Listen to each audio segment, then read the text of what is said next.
Welcome to this edition of Head to Head. I'm your host, Cam McKinney, and this is episode number 284 of the podcast. And on this episode, I'm talking about the Texas Rangers finally winning the World Series. The last two off seasons, the Texas Rangers made big moves, bringing in infielders Corey Seager and Marcus Semien, and pitchers Nathan Eovaldi and Jacob deGrom. And while some questioned the massive amount of spending at the time, the team has been rewarded with their first ever World Series championship. Now let's start by talking about the heroes on this team. The first one has to be shortstop Corey Seager, who has identical numbers in the postseason with Mr. October himself, Reggie Jackson. Seager may very well be on his way to winning regular season MVP, and he was named World Series MVP for the second time in his career, and is only the second player ever to win the award with a second team. The first being, you guessed it, Reggie Jackson. I always looked at the Dodgers moving on from Corey Seager as a mistake. He's a guy who should have been in Dodger blue forever. Now he's got a legit chance to be the best player in Rangers franchise history. Yes, I think in the regular season he's comparable to other great shortstops like Francisco Lindor, but come postseason time, Corey Seager brings his game to another level. That's where he makes his money, and that's what makes this massive contract the Rangers gave him worth it, because this guy is going to continue to be red hot during postseason time. And again, let's not act like he's a scrub during the regular season. Seager may very well win AL MVP this season. Another member of the Rangers with a stellar postseason history is pitcher Nathan Eovaldi, who this year became the first pitcher to win 5 games in a single postseason. He's got a career 9-3 record in the postseason, winning a World Series with both the Red Sox and now the Rangers. He's not always elite, but he's somebody who pitches at his best during October. I mean, Nathan Eovaldi, when he's at his best, is the number 3 starter on a pitching rotation, but like Corey Seager, come postseason time, this is a guy you want with the ball in his hand. He is going to come up big. And that really is something I love about baseball, is the heroes that come out of it. They're not always the best players. Like in basketball, it usually comes down to the superstars when you make the postseason. Yes, there are some guys like Robert Horry who have hit some few clutch shots in the postseason, but regularly the NBA postseason is going to come down to the superstars. With baseball, its history is filled with these guys who did magic during the postseason, but weren't all-time great players in the regular season. Don Larson comes to mind. He threw a perfect game in the World Series. Then you have guys like modern players like David Freese, who had that one great postseason with the St. Louis Cardinals, and Nathan Eovaldi multiple times has proven he's one of those guys. Nathan Eovaldi, he might make an all-star game, he has in the past, but he's not always great. But come October, he is going to be his best self. And I'm not going to lie, it kind of hurt me watching Nathan Eovaldi produce for the Texas Rangers, being that I'm a fan of the Boston Red Sox. I mean, this was a guy who was a huge part of the 2018 Red Sox World Series championship team, and now he's doing it for another organization. And it's not like the Texas Rangers gave him a boatload of money. It was a fair deal to bring in Nathan Eovaldi, and he did exactly what you'd expect Nathan Eovaldi to do. He was really good. He was an ace at times during the regular season. Then he had some ups and downs in the second half, and then he went full-on postseason hero mode during the World Series when it mattered most. Texas didn't just spend money. They spent money on the right people. Those two guys, I believe, made the Texas Rangers a World Series winning team.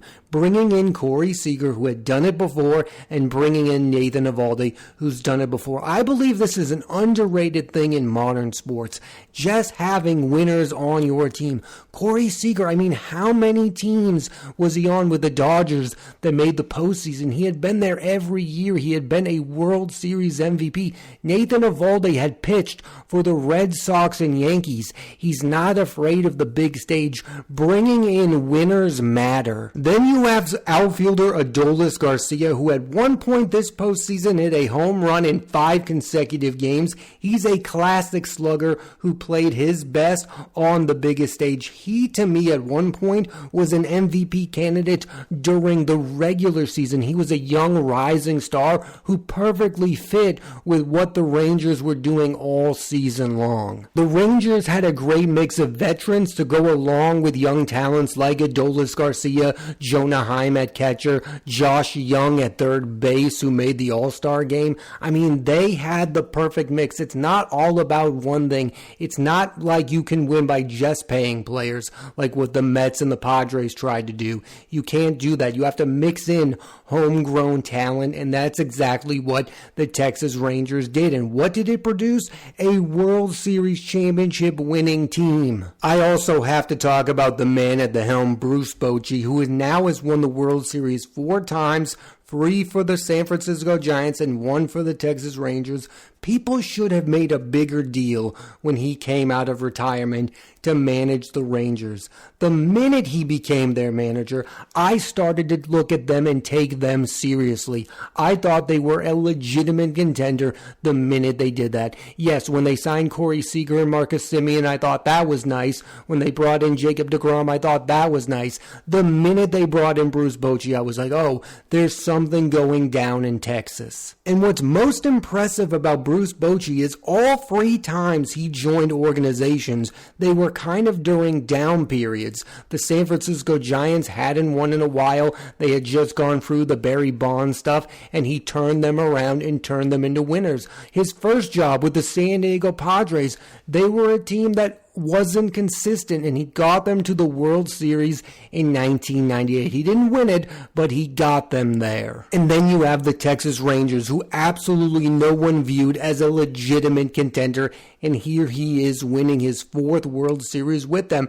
You can look at Bruce Bochy and you can make the argument he's one of the 5 greatest managers in the history of the sport. I mean, is he ahead of guys like Joe Torre and Bobby Cox, who only won World Series with one organization? I think he's right up there with a guy like Tony La Russa, who won World Series with multiple teams. La Russa won with the Oakland A's, and he won with the St. Louis Cardinals. That's what I'm talking about when I'm talking about Bruce Bochy. I do think he leaps ahead of a guy like Joe Torre. Joe Torre was the manager of an all-time great team, and then he went to the Dodgers, and he didn't win another World Series. Bruce Bochy went to another team and won again.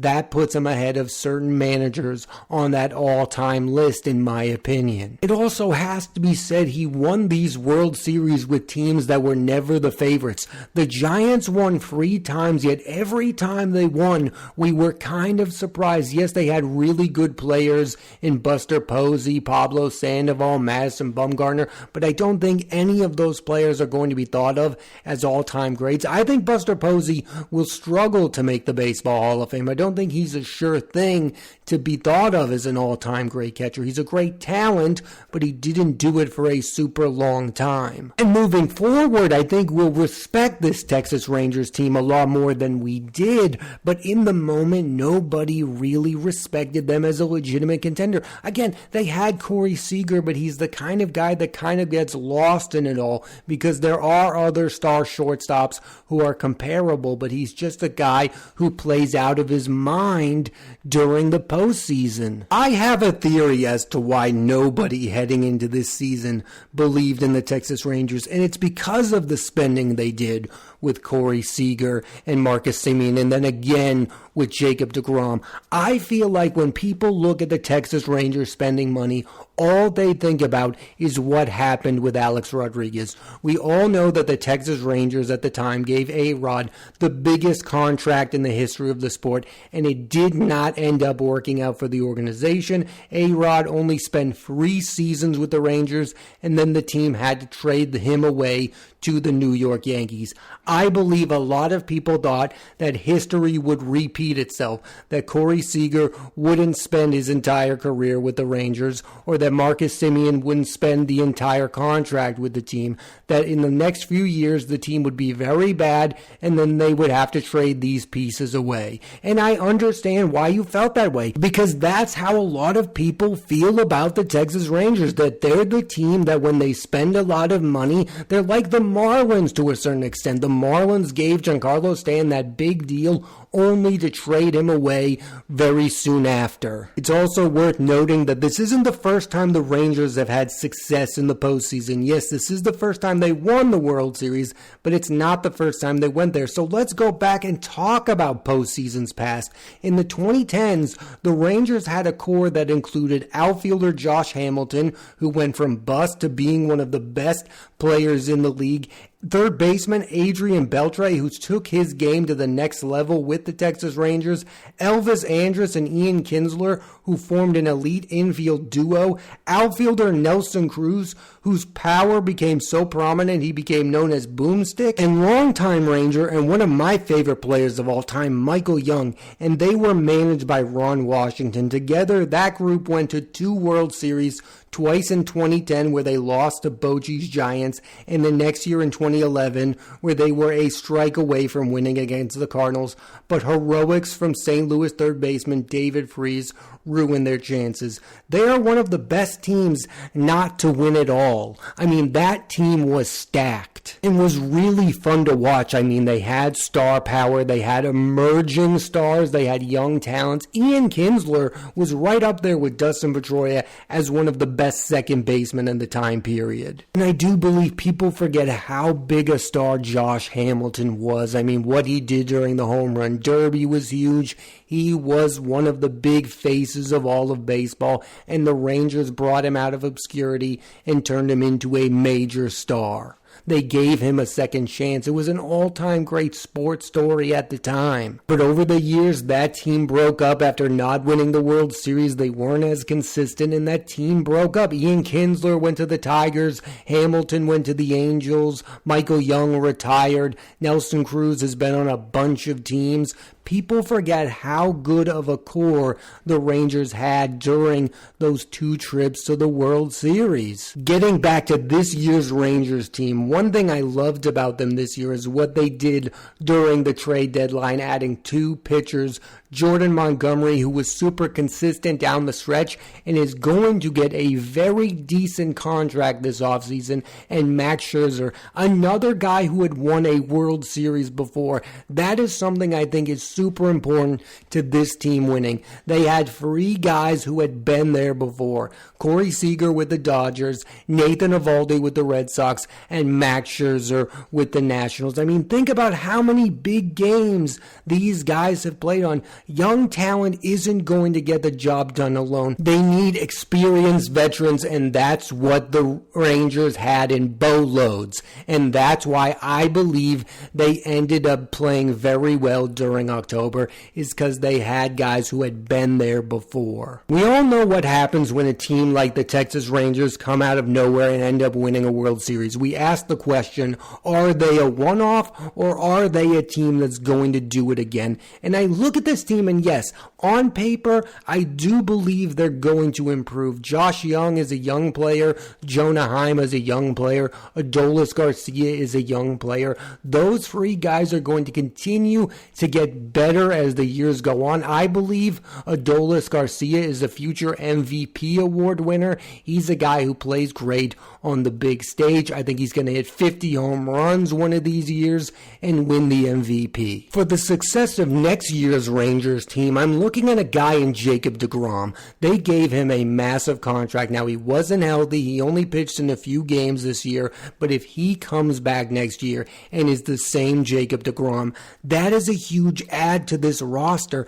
They are adding Jacob deGrom to a team that just won the World Series. That's a big deal. He is a guy who can throw 100 miles per hour in his sleep and strike out 200 batters. Imagine the Texas Rangers team we just saw in the postseason play with Jacob deGrom. They are also going to have a full season of Max Scherzer. He is still signed to the Texas Rangers, so you're going to have a rotation of Jacob deGrom and Max Scherzer. I do believe they should re-sign Jordan Montgomery. I'm not sure if they're going to spend that kind of money. I know they just won the World Series. They should celebrate, but I think they should re-sign Montgomery. He's a big pitcher, and he proved he can pitch in Texas. You still have Nathan Eovaldi. Think of that 4-man rotation. Jacob deGrom, Max Scherzer, Jordan Montgomery, and Nathan Eovaldi. That That's better than most teams. And as long as you have consistent players like Corey Seager and Marcus Semien, who's going to count you out? We're all going to take the Texas Rangers very seriously come next season. I also look on paper, and I think next year might be a down season for the Houston Astros. They're going to be without Dusty Baker. They might lose some key players to free agency. Alex Bregman's future with the team is up in the air, so the Rangers may be the favorites coming into the season to win the division. I'm not going to guarantee the Rangers win the World Series next year because baseball hasn't had a repeat winner since the Yankees in the 90s. But what I will say is I believe the Rangers at the end of next season will be a top 5 baseball team with a legitimate chance to win it all. That I will say, because on paper they have the talent, they have the manager in Bruce Bochy, they have the right guy leading the team. From what I'm hearing, a lot of people are happy that a team like the Rangers won the World Series because they built their team in the old school fashion. They actually went out and spent a boatload of money and they made moves during the trade deadline. And as a fan of the Boston Red Sox, it's been a long time since I've seen a team successfully do that. Yes, we love these analytically driven teams like the Tampa Bay Rays. They have a lot of success. But you know what the Rangers did? They won the World Series. That has real impact. I believe more teams will now copy the Rangers strategy. Yes, that sounds crazy, but I feel like baseball might be going back to 2005. I feel like real teams will spend real money this offseason to try to win, and that's how it should be. I want my Boston Red Sox to do it. I believe the New York Yankees are going to spend some money this offseason. Wouldn't be surprised if the Rangers continue to spend money because they've had success doing so. The last few years, teams that are spending money are having legitimate success in the postseason. Last year it was the Phillies. This year it's the Texas Rangers. Spending money still matters. It matters. It's how you build baseball teams. But it's not just about the spending. It's about spending on the right people. Last year, the Phillies spent money on Trey Turner. It ended up working. The Rangers spend money on Corey Seager. Look how brilliant they look. They have the right shortstop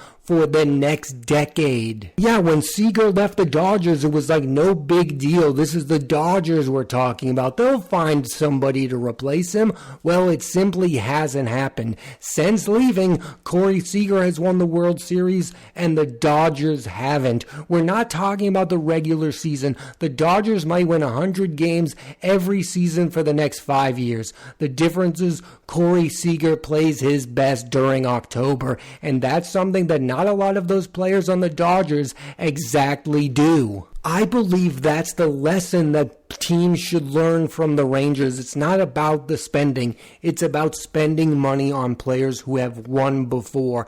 Everyone wants to get Shohei Ohtani, and I get it. He's a star player. He pitches, he hits. My problem with getting Shohei Ohtani is he hasn't been on a winning baseball team. He's been on the LA Angels. I get it. He's going to put up really good numbers no matter where he goes. But is he going to be able to add something to a team that wants to win right now? That's not a guarantee with a player like that. He's never been there before. The guys I would go after this offseason are the guys who have played in the postseason. Guys like Aaron Nola, Blake Snell, Cody Bellinger, guys who have either won the World Series or played in the World Series, because experience matters, especially if you're joining a team that has expectations to win now. I know the Rangers and the Diamondbacks wasn't the most exciting World Series ever, but I'm happy the Texas Rangers won the World Series. They were a team I was rooting for when they brought in Bruce Bochy, because I knew bringing in Bruce Bochy was the right idea, and I knew it would have a real impact on the team. And look at the impact that it had. He led another team that nobody expected to win the World Series to win it all. Put him in Cooperstown already. I just remember all that talk about when they signed Corey Seager, how much money they gave him, that they overpaid him. Now it looks like one of the best contracts in all of the sport. He brought the World Series to a team that's never won before. He won World Series MVP for the second time in his career, and he might just for the first time win league MVP. At this moment, he is inarguably the best shortstop in all of baseball. And last thing I'll mention, a guy that Derek Jeter called his favorite baseball player. Derek Jeter, yeah, that guy. Another guy, Mr. November himself. Thanks for listening to this edition of Head to Head. I'm Cam McKinney, and there'll be a new episode of the podcast every Monday on Apple Podcasts and Spotify. So please rate, review, and subscribe.